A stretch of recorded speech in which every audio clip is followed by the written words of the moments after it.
नमस्ते बच्चों, कैसे हैं आप सभी? बहुत अच्छे ना? बहुत बढ़िया। चलो बच्चों, होम लर्निंग कार्यक्रम में आप सभी का स्वागत है।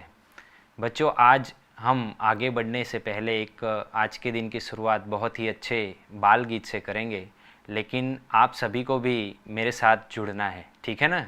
आप सभी को भी अपने घर में बैठकर मेरे साथ में गाने की कोशिश करनी है, ठीक है बच्चों? जी हाँ। नानी तेरी मोरनी को मोर ले गए, बाकी जो बचा था काले चोर ले गए। नानी तेरी मोरनी को मोर ले गए, बाकी जो बचा था काले चोर ले गए। नानी तेरी मोरनी को मोर ले गए, बाकी जो बचा था काले चोर ले गए। अच्छी नानी प्यारी नानी रुस्सा रुस्सी छोड़ दे, अच्छी नानी प्यारी नानी रुस्सा रुस्सी छोड़ दे। जल्दी से तू पैसा दे दे, तू कंजूसी छोड़ दे। जल्दी से तू पैसा दे दे, तू कंजूसी छोड़ दे। नानी तेरी मोरनी को मोर ले गए, बाकी जो बचा था काले चोर ले गए। नानी तेरी मोरनी को मोर ले गए, बाकी जो बचा था काले चोर ले गए। खाके पी के मोटे होके चोर बैठे रेल में, खाके पी के मोटे होके चोर बैठे रेल में। चोरों वाला डब्बा कट के पहुंचा सीधा जेल में, चोरों वाला डब्बा कट के पहुंचा सीधा जेल में। नानी तेरी मोरनी को मोर ले गए, बाकी जो बचा था काले चोर ले गए। नानी तेरी मोरनी को मोर ले गए, बाकी जो बचा था काले चोर ले गए। खाके पी के मोटे होके चोर बैठे रेल में, खाके पी के मोटे होके चोर बैठे रेल में। चोरों वाला डब्बा कट के पहुंचा सीधा जेल में, चोरों वाला डब्बा कट के पहुंचा सीधा जेल में। नानी तेरी मोरनी को मोर ले गए, बाकी जो बचा था काले चोर ले गए। नानी तेरी मोरनी को मोर ले गए, बाकी जो बचा था काले चोर ले गए। धन्यवाद बच्चों। तो आपने बाल गीत सुना, अपेक्षा करता हूँ आप सभी को बहुत पसंद आया होगा। तो बच्चों, होम लर्निंग कार्यक्रम में अब हम आगे बढ़ते हैं अगले प्रश्न की तरफ। तो आप भी अपनी पाठ्य पुस्तक खोलिए और उसमें प्रश्न क्रम 3 निकालिए। पिछले एपिसोड में हमने प्रश्न 1 और 2 के बारे में जानकारी प्राप्त की है। अब आगे प्रश्न क्रम 3 हम सभी पीपीटी के माध्यम से देखेंगे। देखिए बच्चों, आपको दिखाई दे रहा है, तुमने अपने रसोई घर में माँ या पिताजी को खाना बनाते देखा होगा। जरा बताओ तो खाना कैसे बनता है। देखिए खाना किस प्रकार बनता है। यहाँ पर कुछ 3 उदाहरण हमारे सामने प्रस्तुत किए गए हैं। वह एक उदाहरण स्वरूप है, उसके अलावा हमारे घर में बहुत सी चीज़ें हमारी माताजी या हमारे घर में जो भी व्यक्ति खाना बनाता है वो बनाते होंगे। सबसे पहली यहाँ पर चीज़ है बेसन से पकोड़ा। बेसन से पकोड़ा किस प्रकार बनाया जाता है? जी हाँ, आप सभी ने पकोड़ा खाया है ना। देखिए पीपीटी में चित्र के माध्यम से आप सभी देख पा रहे हैं कि एक सुंदर पकोड़े का चित्र आपके सामने है। चने के आटे से एक प्रकार का मिश्रण तैयार किया जाता है, जिसमें कुछ मसालों का उपयोग करके और बाद में उसे आलू के साथ या प्याज के साथ या और भी किसी वस्तु के साथ आप उपयोग करके उसे तेल में तल के आलू के पकोड़े या प्याज के पकोड़े आप बना सकते हैं। चित्र में चटनी का भी चित्र साथ में दिया गया है। तो इस प्रकार से बेसन से पकोड़ा बनता है और बेसन से और भी कई चीज़ें हम बना सकते हैं। दूसरा उदाहरण है बच्चों गेहूं से रोटी। जी हाँ, रोटी तो आप सभी जानते हैं ना। जी हाँ, देखिए आप रोटी देख पा रहे होंगे। चित्र में एक प्लेट रखी हुई है और उसके ऊपर ढेर सारी रोटियां हैं। रोटियां आप सभी को पसंद है ना। जी हाँ, रोटियां हम सभी सुबह और शाम खाते हैं। गेहूं से रोटी किस प्रकार बनती है? जी आप में से बहुत से बच्चों को शायद हो सकता है रोटी बनाना आता भी होगा और हम दिन प्रतिदिन अपने रसोई घर में अपने माताजी को रोटी बनाते देखते होंगे। तो गेहूं से रोटी किस प्रकार बनती है? पहले गेहूं को पिसा करके उसका आटा तैयार होता है और आटे में पानी डाल करके और ज़रूरत के अनुसार नमक का मिश्रण करके आटा गूंधा जाता है।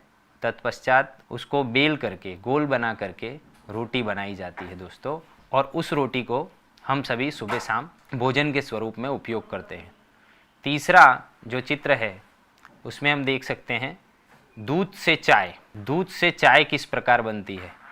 जी चाय आप सभी को पसंद होगी। जी हाँ, आप सभी सुबह के समय चाय पीते होंगे। तो दूध से चाय किस प्रकार बनती है?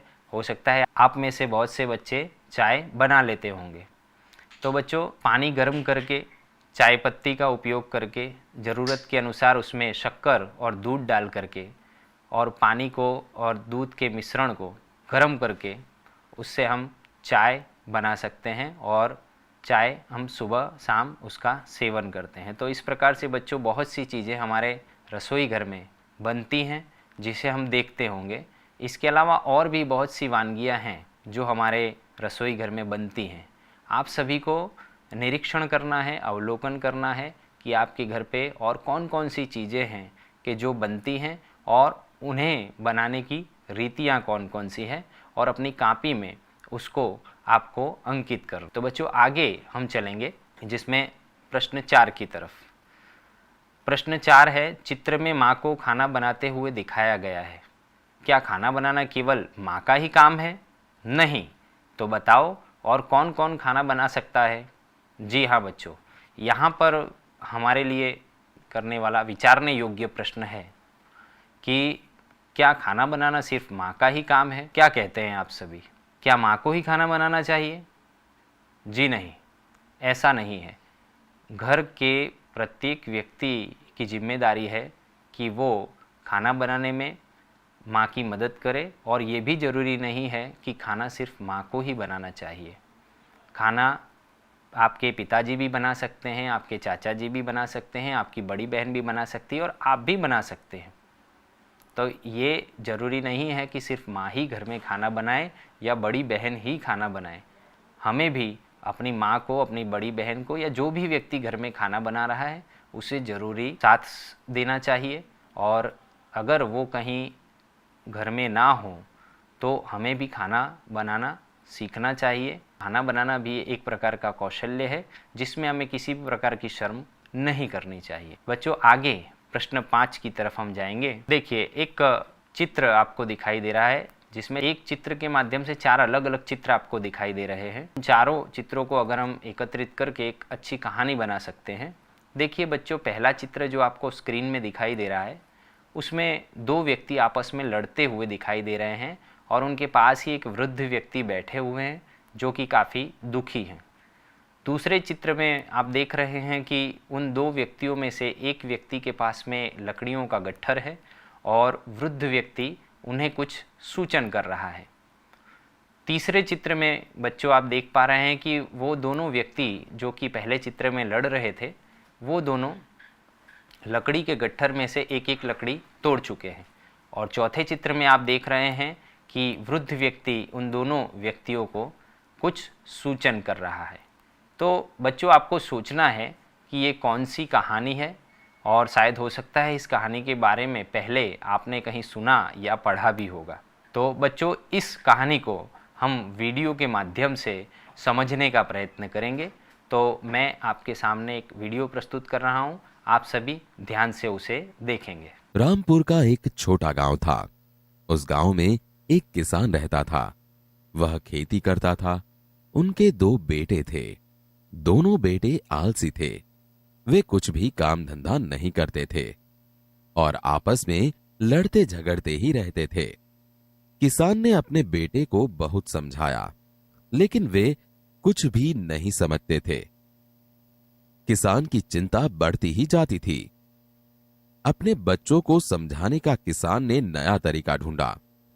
उन्होंने अपने दोनों बेटों को बुलाया। एक बेटे को लकड़ियों का एक गट्ठर लाने के लिए कहा। लड़का गट्ठर ले आया। किसान ने इस गट्ठर को तोड़ने के लिए दोनों बेटों को कहा। दोनों बेटों ने रस्सी से बंधी हुई गट्ठर तोड़ने का प्रयत्न किया, लेकिन एक भी लड़का वह गट्ठर तोड़ नहीं सका। किसान ने बाद में लकड़ी की गट्ठर को छोड़ दिया और दोनों लड़कों को एक एक लकड़ी तोड़ने के लिए कहा। दोनों लड़के ने एक एक लकड़ी बारी बारी ली और तोड़ दी। किसान ने दोनों बेटों को सीख दी कि यदि आप साथ रहोगे तो आपको कोई तोड़ नहीं सकेगा, अलग नहीं कर सकेगा। यदि अकेले रहे तो कोई भी तोड़ जाएगा। मिलजुल कर रहोगे तो मजबूत बनोगे और लड़ते रहोगे तो कमजोर बनोगे। उसी दिन से दोनों भाई मिलजुल कर रहने लगे। तो बच्चों, आप सभी ने वीडियो देखा, बहुत अच्छा लगा ना आपको? जी हाँ, इस वीडियो के माध्यम से आपने बहुत सी चीज़ें सीखी होंगी। जी हाँ बच्चों, एकता में शक्ति है। हमें हमेशा अपने परिवार में, हमारे समाज में, हमारे देश में सबके साथ मिलजुल करके रहना चाहिए।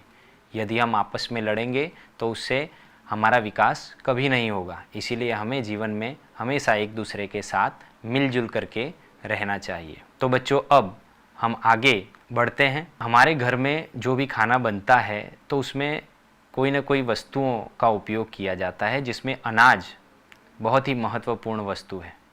तो यहाँ पर कुछ अनाज हमारे सामने है।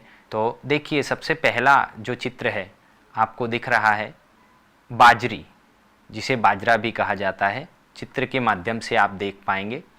अनाज है गेहूँ। गेहूँ भी आप जानते हैं, गेहूँ की रोटी बनाई जाती है और बहुत सी जगह पर गेहूँ के आटे का उपयोग होता है। तीसरा अनाज का उदाहरण है मकई। जी हाँ, आप मकई देखते होंगे, मकई की रोटी भी बनाई जाती है।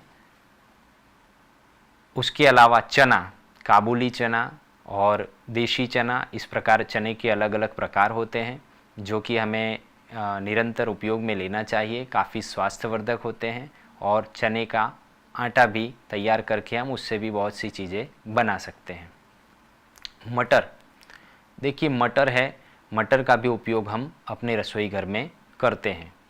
उड़द की दाल आपने खाई होगी बच्चों, तो उड़द की दाल का उपयोग भी हम अपने रसोई घर में उड़द की दाल बनाते हैं और उसका सेवन करते हैं। बच्चों, अब हम स्वाध्याय की तरफ आगे जाएंगे। यहाँ पर हमारा अभ्यास जो है इस पाठ का, इस इकाई का पूर्ण होता है। स्वाध्याय कार्य की तरफ आगे जाएंगे। स्वाध्याय कार्य में सबसे पहला प्रश्न है, 2 अलग अलग चित्र दिए गए हैं और उन दोनों चित्रों के बीच में 10 भेद हैं। उन 10 भेद को हमें पहचानना है। तो मैं आपको दोनों चित्र आपकी स्क्रीन पर दिखाता हूं और आपको कुछ समय देता हूं कि आप उसका अवलोकन करें। देखिए बच्चों, ये पहला चित्र है और ये दूसरा चित्र है। अब आपको इन दोनों चित्रों का अवलोकन करना है और दोनों चित्रों के बीच में 10 भेद, 10 अंतर पहचानने हैं।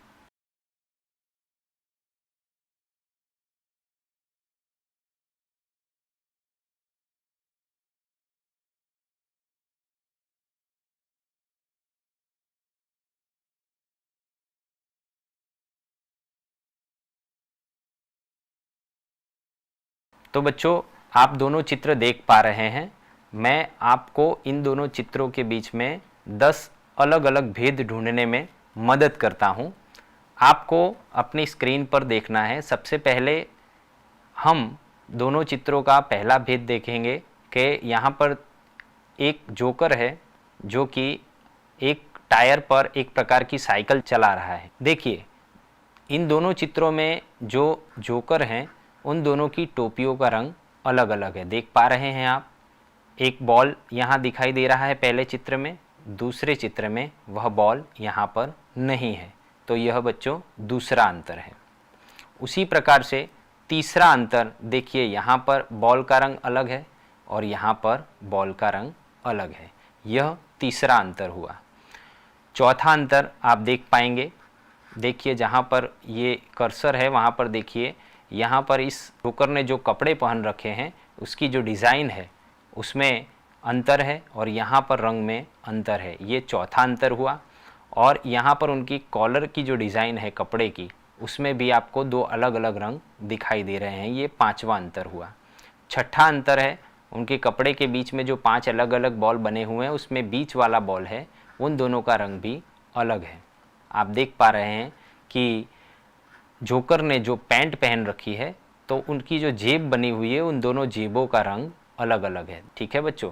इसी प्रकार से नीचे आप देख पाएंगे कि जोकर, पहले चित्र में जोकर ने जिस रंग के जूते पहन रखे हैं यहाँ पर वो रंग अलग है। देखिए दोनों जूतों के रंग आपको अलग अलग दिखाई दे रहे हैं। ठीक है बच्चों। इस प्रकार से 10 अलग अलग अंतर हमने चित्र में देखे हैं। तो इस प्रकार के और भी चित्र आप अपनी पुस्तक में से या फिर दैनिक पत्र, समाचार पत्र आपके घर में आता होगा जिसमें एक ही समान चित्र होते हैं लेकिन उसमें छोटे छोटे भेद होते हैं। तो इस प्रकार के चित्र आपको इकट्ठा करने हैं, अपनी कॉपी में लगाना है और उन चित्रों के बीच में जो अंतर है उसको स्पष्ट करते हुए आपको अपनी कॉपी में लिखना है बच्चों। ठीक है। इस प्रकार से हम अगले प्रश्न की तरफ आगे बढ़ेंगे। देखिए स्वाध्याय में प्रश्न 2 पढ़िए, समझिए और लिखिए। एक वचन और बहुवचन। एक का अर्थ होता है एकमात्र और बहु का अर्थ होता है एक से अधिक। तो यहाँ पर एक वचन और बहुवचन वाक्यों के बारे में कहा गया है। इस प्रश्न में शब्द दिए गए हैं जो कि एक वचन में हैं और उसके बाद में उन शब्दों का उपयोग करके एक वचन वाक्य बनाया गया है। उसके बाद बहुवचन शब्द दिए गए हैं और उन बहुवचन शब्दों का उपयोग करके बहुवचन वाक्य बनाए गए हैं। तो सबसे पहले हमें एक वचन और बहुवचन के बीच का अंतर बच्चों स्पष्ट करना बहुत ज़रूरी है। जिस वाक्य में एक व्यक्ति या वस्तु की बात की जाती है उस वाक्य को एक वचन वाक्य कहा जाता है और जिस वाक्य में एक से अधिक व्यक्ति या वस्तु की बात की जाती है उसे बहुवचन वाक्य कहा जाता है। तो बच्चों यहाँ पर हम उदाहरण के स्वरूप में देखेंगे। लड़का स्कूल जा रहा है। तो बच्चों यहाँ पर आप देख रहे हैं कि एक लड़के की बात की गई है, लड़का स्कूल जा रहा है, और दूसरा शब्द है लड़का से हो गया लड़के, अर्थात लड़का शब्द का बहुवचन शब्द हुआ लड़के और लड़के शब्द का उपयोग करके एक वाक्य आपके सामने है, लड़के स्कूल जा रहे हैं। जी हाँ, आप सभी को भी साथ साथ में पढ़ना है और अपनी कॉपी में लिखते जाना है। लड़के स्कूल जा रहे हैं अर्थात एक से अधिक लड़के साथ में स्कूल जा रहे हैं। तो पहला जो वाक्य है वो एक वचन वाक्य है और उसके बाद का जो वाक्य है वह बहुवचन वाक्य है। इसी प्रकार से एक उदाहरण आप देखिए, कमरा। अब आप बताएंगे कमरा जो शब्द है वह एक वचन है या बहुवचन? जी हाँ, कमरा शब्द वह एक वचन शब्द है। उसका एक वाक्य है, मेरा कमरा सुंदर है। जी हाँ, मेरा कमरा सुंदर है अर्थात यह एक वचन वाक्य है, एकमात्र कमरे की बात की गई है। कमरे, जी हाँ, कमरा शब्द का बहुवचन कमरे, मतलब एक से अधिक कमरों की जहाँ पर बात होती है तो उसे कमरे हम कह सकते हैं। आपके घर में कितने कमरे हैं? जी हाँ, यहाँ पर एक प्रश्न पूछा गया है पर यह वाक्य बहुवचन का है, इस प्रकार हम कह सकते हैं जहाँ पर एक से अधिक कमरों की बात की गई है। अगले शब्द पर हम जाएंगे, पंखा। जी हाँ, पंखा शब्द, अब ये बताएंगे पंखा एक वचन है या बहुवचन? पंखा शब्द एक वचन है। उसका उदाहरण है, यह पंखा लाल रंग का है। यहाँ पर एकमात्र पंखे की बात की गई है अर्थात यह वाक्य एक वचन है। पंखा एक वचन शब्द का बहुवचन शब्द है पंखे, एक से अधिक पंखे। मेरे घर में 4 पंखे हैं। तो बच्चों मैंने आपको बताया था ना, एक से अधिक व्यक्ति या वस्तु की बात की जाए तो बहुवचन होता है। तो यह वाक्य कौन सा है? बहुवचन का है। जी हाँ, मेरे घर में 4 पंखे हैं, मतलब एक से अधिक पंखे हैं, इसलिए यह वाक्य बहुवचन है। पत्ता, अभी अभी पेड़ पर से एक पत्ता गिरा है। तो पत्ता है, मात्र एक पत्ते की बात यहाँ पर की गई है। पत्ता का बहुवचन शब्द है पत्ते। इस पेड़ पर बहुत से पत्ते हैं। एक से अधिक पत्तों की बात यहाँ पर की गई है, इसलिए यह वाक्य बहुवचन है। इसी प्रकार से देखेंगे केला। केला जो है एकवचन शब्द है और उसका वाक्य में प्रयोग है आलोक केला खा रहा है। आलोक के पास एकमात्र केला है और यह वाक्य एकवचन है।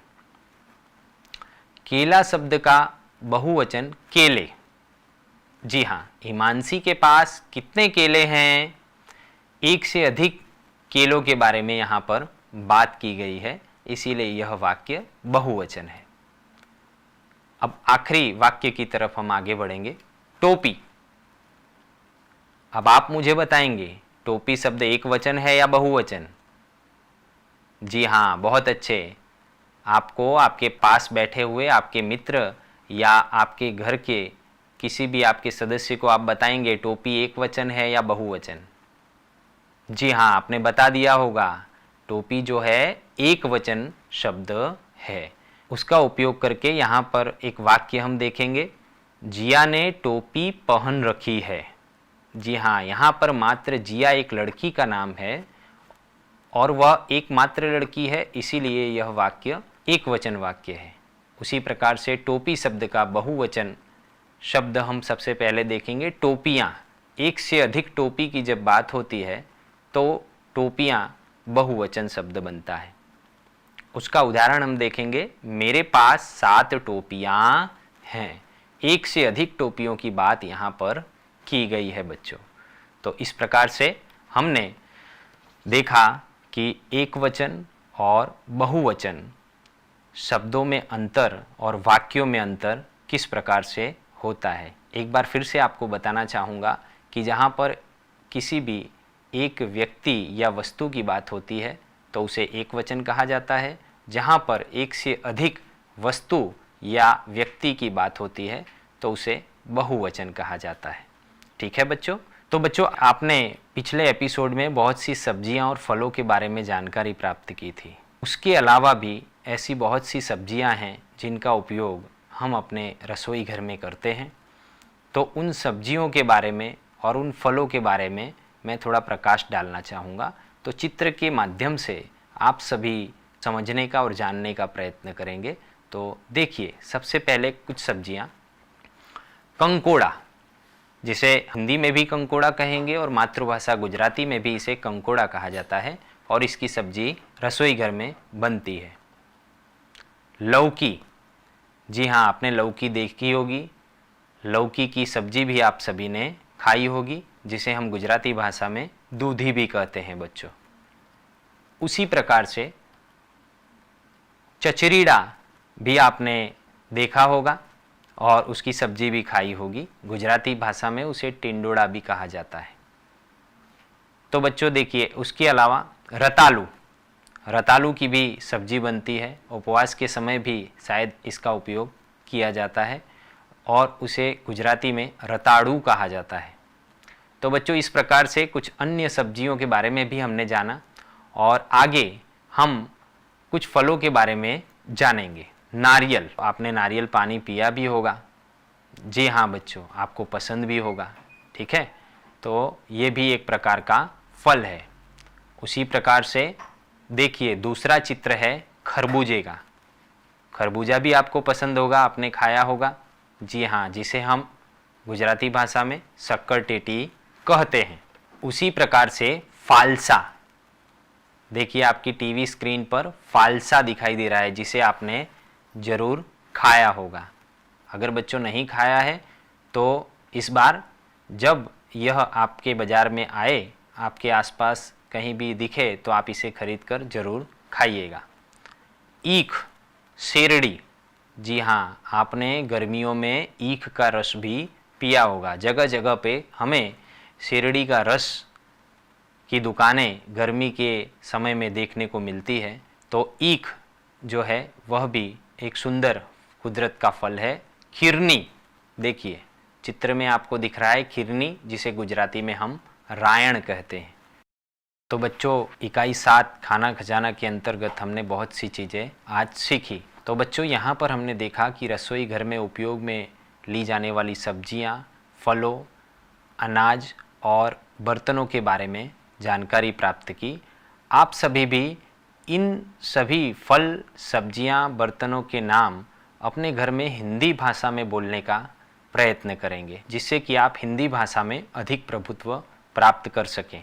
बच्चों, आप लोगों ने इस इकाई में अभ्यास कार्य में, स्वाध्याय कार्य में जो भी चीज़ें सीखी हैं उसे आपको अपनी कॉपी में लिखना है और अपने मित्रों को, अपने वालियों को, अपने घर के बड़े सभ्यों को आप सभी बताएंगे और उसमें जो जो भी गलतियां हैं उसे सुधार कर उसे फिर से लिखेंगे।